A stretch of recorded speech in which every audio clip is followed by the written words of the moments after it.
পায়ের রক কাটা পার্টি, এরা কারা এদেরকে জনগণ জানে না। আপনারা ৭১-এর বিরোধিতা করেছেন।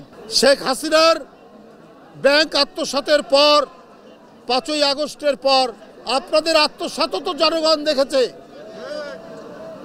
আমরা হাসিনার আমলে দেখেছি চাপাতি লীগ, হেলমেট লীগ, বন্দুক লীগ, আবার জনগণ তো এটাও জানে খুর লীগ এবং খুর পার্টি এবং পায়ের রক কাটা পার্টি, এরা কারা এদেরকে জনগণ জানে না। কারা পায়ের রক কাটে তাদেরকে তো জনগণ ঠিকই জানে, চেনে।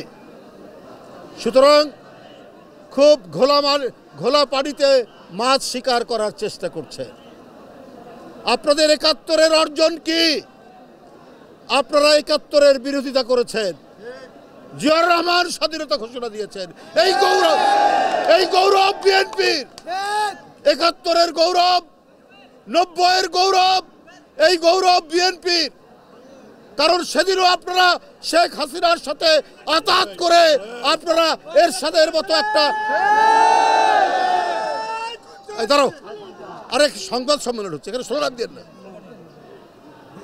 এখানে আপনারা সেদিন জাননি এরশাদের কুলাঙ্গারের নির্বাচনে,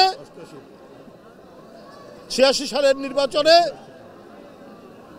এটাও তো জনগণ দেখেছে। কিন্তু বিএনপি সেই নির্বাচনে যায়নি।